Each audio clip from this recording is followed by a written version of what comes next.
반갑습니다. 대청부 친구들. 우리 오늘 모인 지체들 얼굴 한번 쫙 공개하겠습니다. 큐! 둔둔, 두두둔. 안녕하세요. 둔둔, 두두둔, 따다, 다다다다. 석션. 쉬!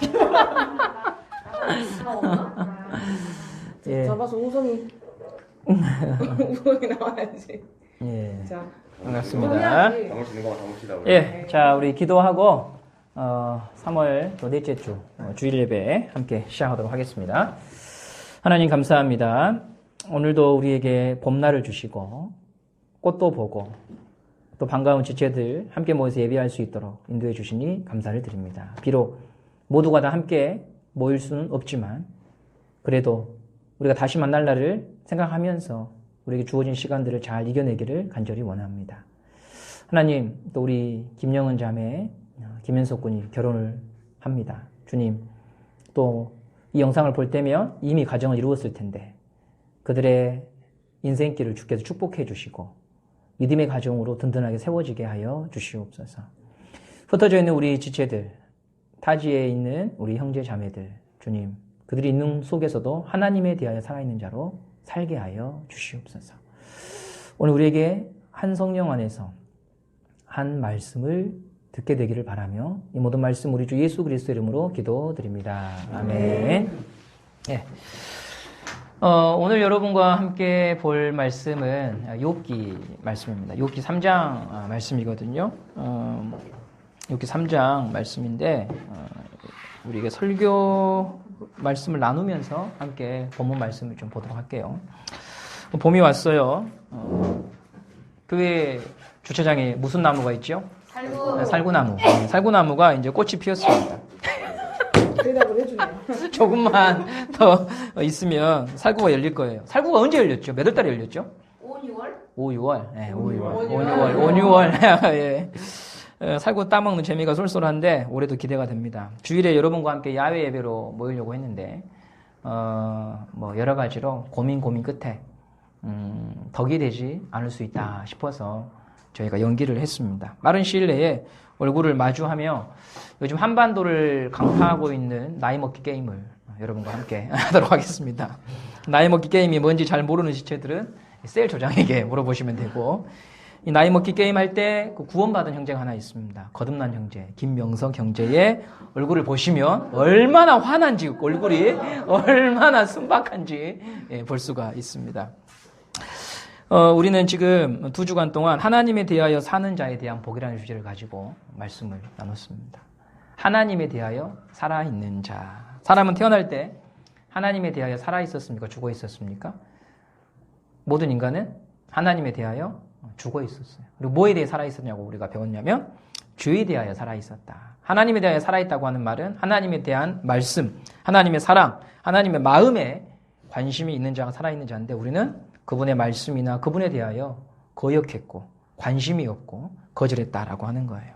셀 리더들이 참 요즘 힘들게 여러분들에게 연락을 하고 있습니다. 예, 뭔가를 요청하기도 그렇고 그런다고 가만 놔두기도 그렇고 그래도 이 모바일 인터넷 예배로 여러분들에게 질문을 나누고 할 때 여러분들이 만약 셀 리더의 권면을 무시하고 난 나대로 가겠어 이러면 관계는 죽은 거죠.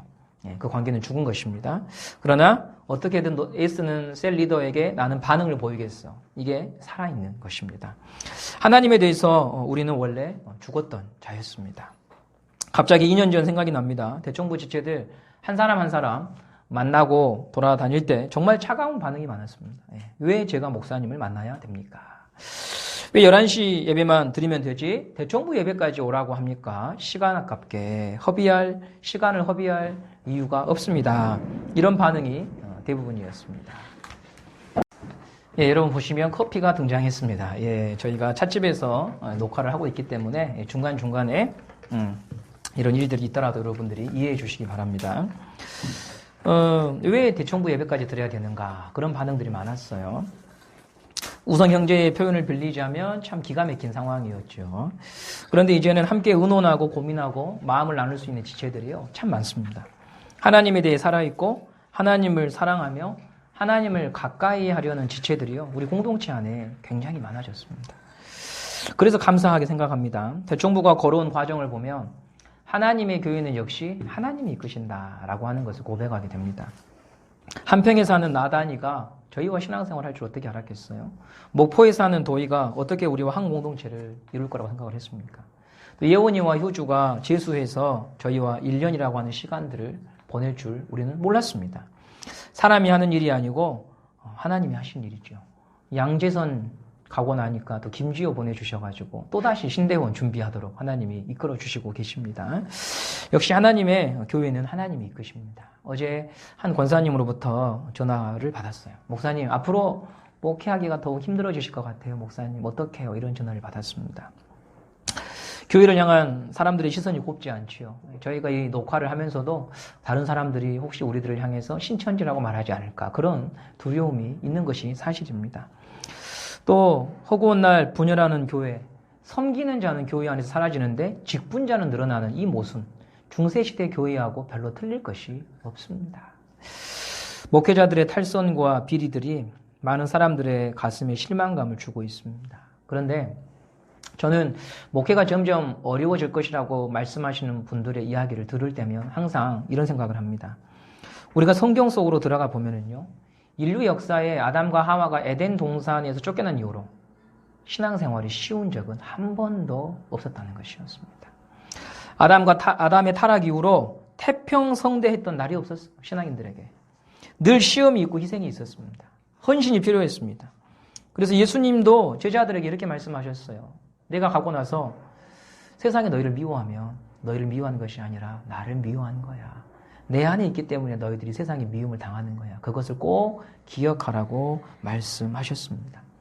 남겨진 제자들이 축복된 믿음의 길을 걸어가겠지만 거기에는 필시 박해와 의심과 오해와 갈등이 있다고 하는 것을 예수님은 미리 내다보신 것이었습니다. 우리는 기억해야 됩니다. 예수님은 꽃가마 타고 가지 않으셨습니다. 십자가에서 버림받으셨다고 하는 것입니다. 그러므로 현실이 어렵다, 어려워지고 있다, 여기에 집중하면 우린 답이 없어요. 목사님, 목회가 어려워져서 어떻게 해요? 그거 묵상하고 있으면 답이 없어요. 하나님께로 그때마다 피해야 됩니다. 하나님께로 가야 됩니다. 내가 예수 안에서 하나님에 대해 살아있다라고 하는 것을 믿고 그분을 바라봐야 합니다. 그러면 다시 새로운 소망이 일어납니다. 오늘 이 영상을 시청하고 있는 우리 모든 지체들, 하나님을 바라보기를 간절히 소망합니다. 예전에는 친구들에게 이끌려서 교회 왔다면, 목회자에게 이끌려서 교회 왔다면, 셀 리더 때문에 겨우겨우 모임에 참석했다면 이제는 홀로 하나님을 찾는 연습을 하셔야 돼요. 그래서 지금 이 사태는요, 오히려 우리에게 내 믿음의 신앙이 진짜인가 가짜인가를 분별할 수 있는 좋은 기회예요. 아무도 내 삶에 간섭하지 않을 때 나는 하나님을 예배한가? 나는 아무도 보지 않을 때 누구인가? 이것을 볼 수 있는 시간이 되기 때문에 그런 것입니다. 내가 주어져 있는 이 상황 속에서 하나님을 부르리라, 하나님을 찾으리라, 그런 각오와 결단을 여러분들 스스로 해볼 수 있는 기회가 되기를 바랍니다. 지난주에 저는 하나님에 대하여 산 자의 복, 그 복이 뭐였냐면 자유함이었습니다. 기억나시는지 모르겠어요. 자유함. 특별히 관계에 대한 자유함이었습니다. 2주 전인가 광주에서 10대들, 20대들이 차를 렌트해서 질주하다가 가로수를 들이받고 차가 두 동강이 난 사건이 있었죠. 안전벨트를 매지 않아서 3명이 현장에서 사망하고 2명은 큰 수술을 받았지만 그 며칠 후에 전부 다 죽었습니다. 안전벨트를 매지 않아서 전부 다 아마 밖으로 튕겨져 나와서 사망을 하게 된 것 같아요. 그들은 비싼 차 렌트에서 속도를 무시하고 밟고 다니는 것을 자유라고 생각했을 것입니다. 부모님의 간섭 받지 않고 내 돈으로 내가 차 빌려서 내 마음껏 폼나게 기분 내서 사는 것을 자유라고 생각했지만 결과는 뭐냐면 비참하고 참혹한 죽음입니다. 자기들은 죽는 것으로 끝났을 줄 모르지만 부모는 평생 동안 고통을 받아야 합니다. 한 집사님께서 전화를 주셨는데요. 코로나 때문에 경제가 얼어붙었는데 자기가 있는 자동차 시장은요, 지금 사람들이 붐빈답니다. 그래서 도대체 어떻게 그럴 수 있어요, 집사님? 물어봤더니 젊은 친구들이 고가의 자동차를 구매해서 경기가 어려워져서 갚을 능력이 없으니까 다시 매물로 내놓는 거예요. 친구 몇 명이서 벤츠, 아우디 이런 차들 한 달에 30만 원씩 40만 원씩 서로 나눠가지고 할부하다가 못 막으니까 다시 그 차를 내놓는 거예요. 그러다가 서로 틀어지고 너는 왜 돈 낸다고 해놓고 안 내느냐 이러면서 친구 사이에 갈라지고 또 빚쟁이가 되고 신용불량자가 되는 것입니다. 그들이 선택한 잘못된 자유가 그들을 더 힘들게 하고 있는 거예요. 그러므로 여러분, 우리는 이제 성인으로서 잘 판단하고 생각해야 됩니다. 정말 분명한 자유가 무엇인지에 대하여 생각해야 됩니다. 진정한 자유는요, 하나님 앞에서 살아있을 때 그 자유가 무엇인지 분별할 수 있는 눈이 생깁니다. 하나님의 말씀을 듣고 질문함으로 생각하고 배워가야 하는 것입니다. 그러므로 이 예배 시간을 그냥 허무하게 보내지 마십시오. 생각하십시오. 하나님 앞에 사는 자들, 관계에 대해서 자유함을 누린다 말씀드렸습니다. 더 이상 상대방을 이겨야 되고 자존심을 세워야 되는 사람으로 여기지 않아도 되는 넉넉함이 생기니까요. 나를 알고 나를 사랑하는 하나님에 대해 살아있으면 상대방의 반응 하나하나에 다 반응하지 않을 수 있는 자유함이 생기게 되어집니다. 이건 여러분이 꼭 경험하고 누려야 됩니다. 이론적으로 알아서는 되는 게 아니고 인간관계론을 배워서 되는. 인간관계에 대한 자유함은 인간관계론, 카네키의 인간관계론 이런 것들을 좀 배워서 되는 일이 아니라 우리 마음에 풍요함과 넉넉함이 있을 때 주어지는 것입니다. 혹시 여러분 가운데 이성교제하는 사람들 한번 생각해 보십시오. 누군가와 사랑하게 되고 교제하게 되면요, 자신감이 생깁니다. 삶이 즐거워요. 예전 같으면 예민하게 반응했을 일도 좀 뭐 그럴 수 있지라고 넘겨버리는 여유가 이성교제 초반에는요 생깁니다. 영원하지 않는 사람과의 사랑을 통해서도 사람은 자유함을 맛봐요. 윤종신이 지은 환생이라는 노래가 있습니다. 다시 태어난 것 같아요. 내 모든 게 달라졌어요. 그대 만난 이후로 새 사람이 됐어요. 우리 어머니가 제일 놀라요. 뚜루루바 뚜루루바 이런 노래가 있습니다. 예, 한번 들어보세요. 사랑이 주는 감격을 잘 표현해 놓았습니다. 하나님의 사랑을 경험할 때 마찬가지 반응이 나타나요. 다르게 보이고 다르게 생각할 수 있고요. 재수 없다고 얘기했던 일들에 대해서도 하나님의 뜻과 계획이 있을 거야라고 하는 믿음으로 기다려 볼 수가 있는 거예요. 그런데 오늘 여러분과 이제 나누고 싶은 설교의 주제가 여기서부터 시작이 되는데 믿음의 길은요, 이런 감격만 있는 것은 아니다라고 하는 겁니다. 승리만 있는 게 아니에요. 들었던 말씀대로 사라지는 간증만 있지 않아요. 패배감이 들고요. 이게 도대체 뭔가 하는 탄식이 우리 신앙생활의 절반 이상을 차지한다고 하는 것입니다. 날마다 내게 강같은 평화 박수치면서 부르는 게 신앙생활이 절대 아닙니다. 왜 나만 고난이냐? 왜 나에게만 이런 고난이 있느냐? 이런 한탄이 나올 때도 참 많아요. 제가 지난주에 자유에 관한 설교를 했는데 이 관계의 자유에 대한 설교를 했는데 저는 지난주에 관계 때문에 힘들더라고요. 그게 사람이 놓여있는 형편입니다. 분명히 내가 그 진리를 알았고 믿음으로 받아들였지만 그런다고 해서 모든 문제가 한 번에 해결되는 게 아니에요. 그것을 추구해서 가긴 하지만 그 추구해서 가는 과정 속에 내 힘으로 안 되는 일들이 너무나도 많아요. 그게 믿음 생활이라고 하는 것입니다. 현실은 만만치 않아요. 내가 마음 먹고 생각한 것보다 상대방은 훨씬 똑똑합니다. 세상은 훨씬 더 강합니다. 내가 결심한 것 이상으로 세상은 나를 밀어붙이고요, 몰아붙입니다. 그래서 도대체 하나님 이게 뭡니까? 나보고 어쩌라고 이러십니까? 하는 비명이 터져 나옵니다. 오늘 한 주간 비명을 지르다가 이 자리에 와 있는 친구들이 있다면요, 여러분 잘하신 겁니다.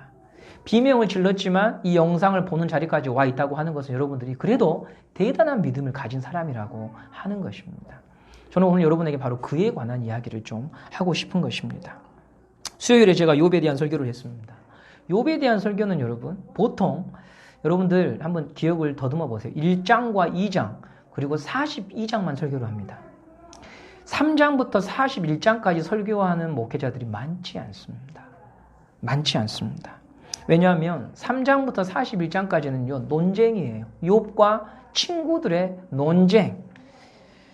그런데 이 부분이 저는 아주 중요하다고 생각하는 것이죠. 무언가 신앙은 이렇습니다라고 하면 바로 열동하고 결과물이 주어지는 것이 아니라 3장부터 41장까지의 과정을 통과해야 42장이 하나님이 주신 욥의 분명한 축복을 볼 수 있는 자리로 가는 것이지, 3장부터 41장을 다 잘라버린 채 기도하십시오. 믿으십시오. 회개하십시오. 그러면 됩니다라고 말하는 것은요. 성경이 말하는 진리가 아닙니다. 왜 하나님 이렇습니까? 저 하나님 제가 무슨 잘못을 그렇게 했길래 제 모양이 이렇습니까? 라고 하는 비명과 탄식과 울부짖음이 3장부터 41장까지 나타나는 욥의 성경입니다. 딱 주어진 공식대로 신앙생활하면 된다. 거짓말입니다. 기도하면 다 된다. 거짓말입니다. 여러분 마음속에 혹시 그런 마음 들지 않았어요? 기도 안 해서 이렇게 된 겁니까? 물론 그런 친구들도 많이 있겠지만 하나님 앞에 내가 이 문제를 가지고 기도했음에도 불구하고 어떤 대답도 듣지 못할 때가 있습니다. 왜 우리 가정에, 왜 내 인생에 이렇게 되어야만 하는가에 대하여 하늘과 땅을 향하여 탄식할 때가 있다고 하는 것입니다. 기도하면 다 됩니다. 하나님이 다 해결해 주십니다라고 하는 건 3장에서 41장을 다 통과하고 난 이후에 결과적으로 우리가 말할 수 있는 것이지 3장에서 41장까지는 여러분 회의하고 의심하고 하나님을 향하여 소리를 지르게 됩니다. 욥은 의인이었습니다. 의인이라고 하는 말은 하나님과의 관계가 화평한 사람이었습니다. 우리가 죄인이 무엇이라고 정의할 때 죄는 하나님과의 관계가 깨진 사람이잖아요.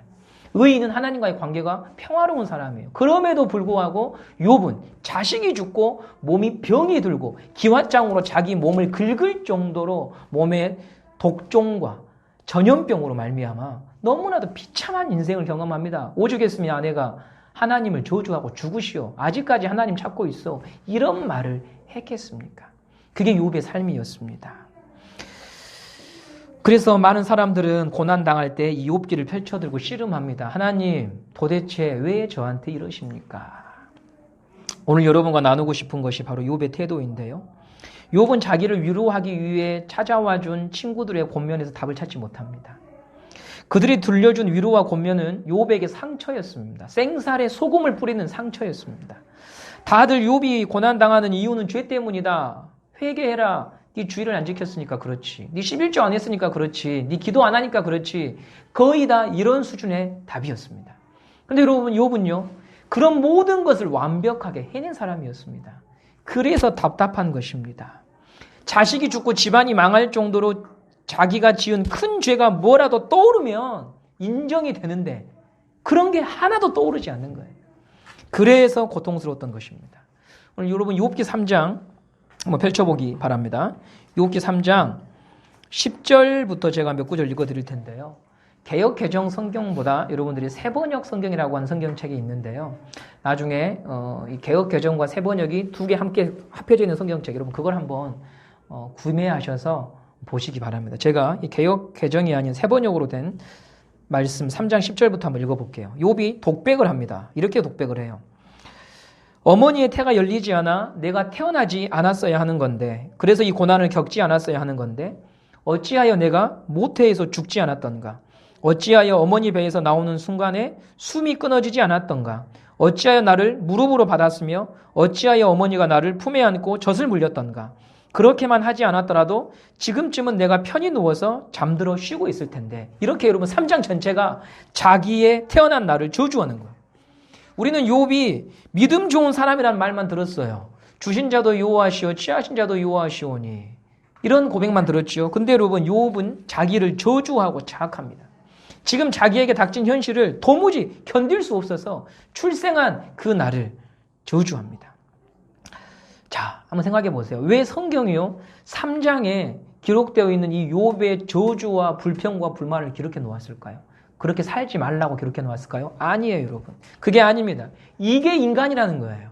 이게 하나님을 알아가는 과정이고 신앙의 한 부분이라고 하는 것을 우리들에게 보여주고 있는 거예요.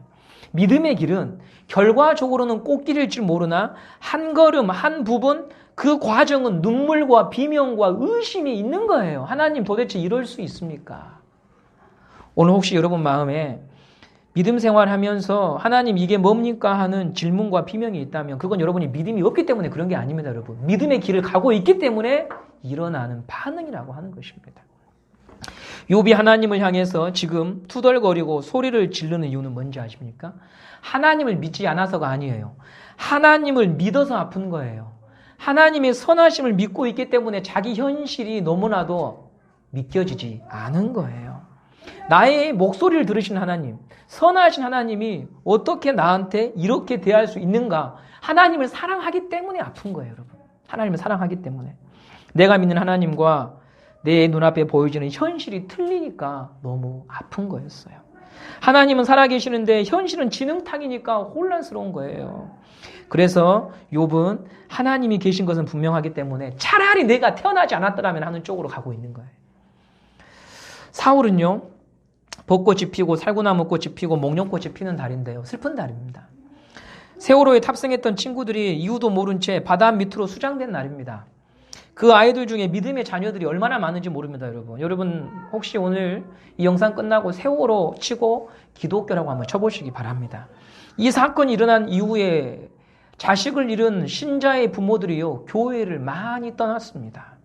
첫째는 세월호 사건을 보는 교회의 시각이 너무나도 이 욥의 친구들처럼 옳은 말만 했거든요. 너무 쉽게 답을 주려고 하는 사람들, 자식을 잃은 부모들에게 너무 쉽게 이야기하는 교인들 때문에 그들이요, 교회를 떠났습니다. 장례식장에 찾아온 기독교인 가운데에 유가족을 향해서, 전도사님이시더라고요. 이 유가족이 자기 자식을 잃었어요. 이런 글을 썼어요.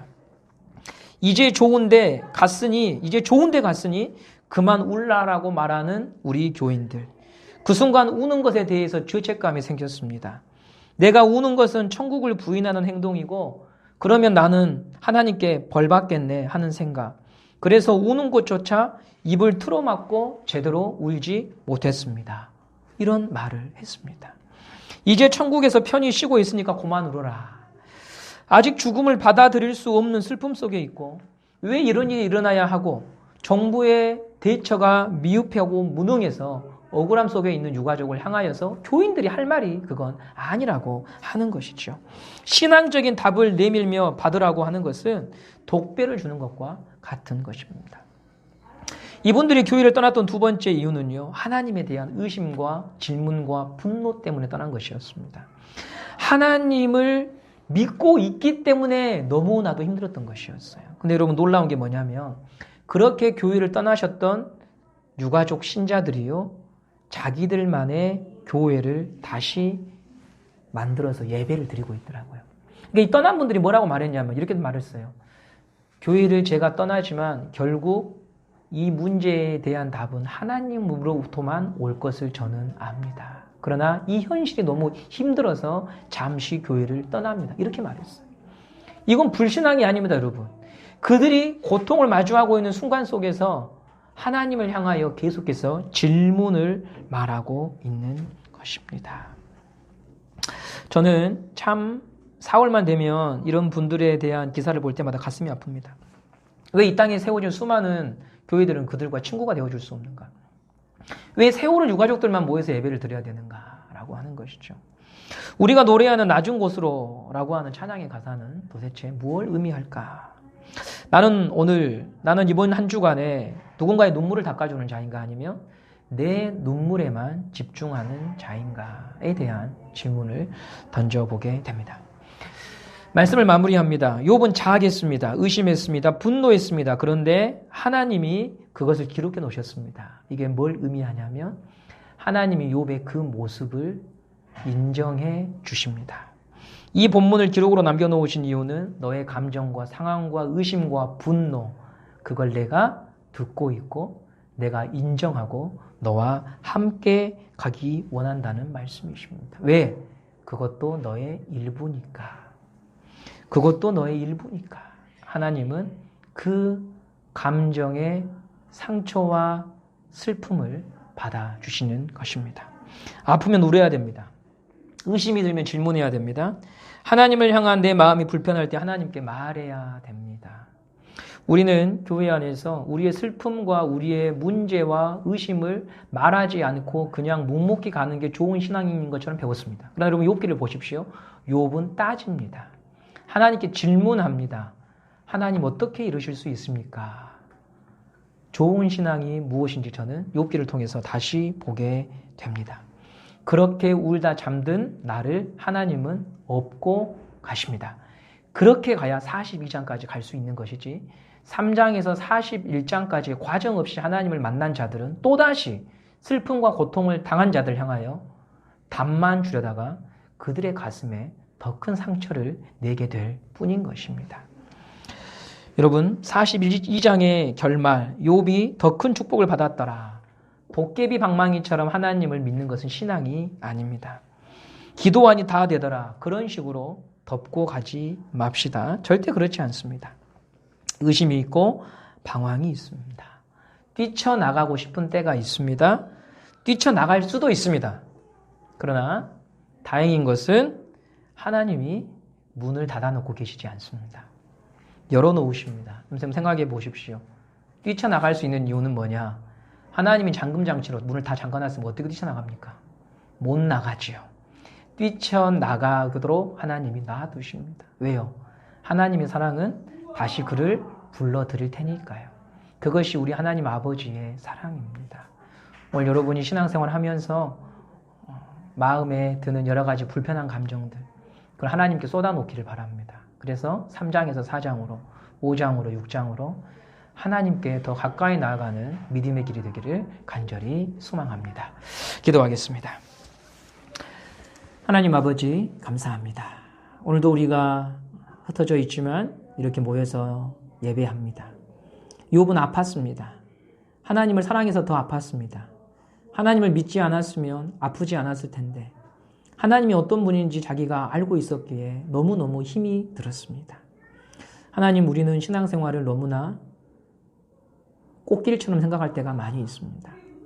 그러나 하나님을 알아가는 것은 내가 부서지는 것이고 내가 기존에 갖고 있었던 가치관과 생각들이 다시 재정립되어야 되는 시간이기 때문에 아프고 슬픈 시간입니다.